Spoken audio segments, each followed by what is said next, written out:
Hi hello नमस्कार मंडळी, मी प्रियंका माझ्या यूट्यूबच्या शॉर्ट्समध्ये तुमचं मनापासून स्वागत करते। काय बनवावं नाश्त्याला हा विचार करता करता म्हटलं चला डोसा बनवून बघूयात। रवा, ओट्स आणि तांदळाच्या पिठापासून। प्रमाण मी स्क्रीनवर मेन्शन केलं आहे, त्या प्रमाणात मी हे सगळं साहित्य घेतलेलं आहे। 2 चम्मच रवा, 2 ते 3 चम्मच तांदळाचं पीठ, त्याच पद्धतीने ओट्स। हे व्यवस्थित प्रकारे पाणी टाकून ढवळून घ्यायचं आहे। डोसा कन्सिस्टन्सीमध्ये खूप जास्त पातळही नाही, खूप जास्त थिकही नाही, या पद्धतीने ते बनवून घ्यायचं आहे। त्याच्यामध्ये चवीप्रमाणे मीठ घालून घ्यायचं आहे आणि दही म्हणजे थोडंसं तो डोसाचा फ्लेवर येण्यासाठी, ते व्यवस्थित फर्मेट होण्यासाठी त्याच्यामध्ये दही टाकून घेतलेलं आहे। 1 किंवा 1.5 चमचा दही टाकून घेतलेलं आहे।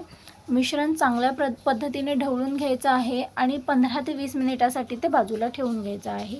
त्यापेक्षा जास्तही ठेवलं तरी काही हरकत नाही, पण फ्रीजमध्ये ठेवू नये, हे असंच रूम टेम्परेचरवर बाहेर ठेवायचं आहे। डोसा बनवण्याआधी एकदा चांगलं त्याला ढवळून घ्यायचं आहे।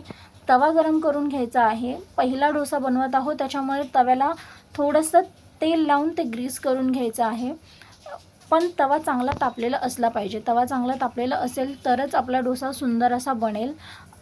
त्याच्यानंतर मी बॅटर टाकून घेतलं आहे आणि हे ओट्स टाकल्यामुळे हे बॅटर तितकं असं चिकट नाही झालेलं आहे, त्याच्यामुळे ते लवकर असं गोल होत नाही आहे, पण सुंदर असा क्रिस्पी डोसा यापासून तयार झालेला आहे। बघू शकता तुम्ही ह्याच्यामध्ये लिक्विडी कन्सिस्टन्सी करून रवा डोसा जशा पद्धतीने बनवतात तसाही बनवू शकता।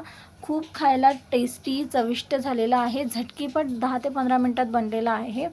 खालच्या बाजूने लाल असा रंग आल्यानंतर डोस्याला पलटवून 1 मिनिटासाठी आपल्याला शेकून घ्यायचा आहे, थोडा क्रिस्पी लागण्यासाठी।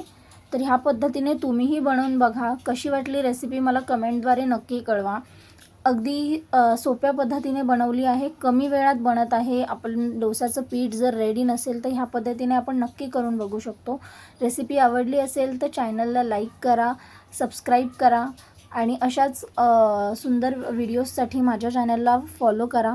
Thank you for watching. तुमचं मत कमेंटद्वारे नक्की कळवा।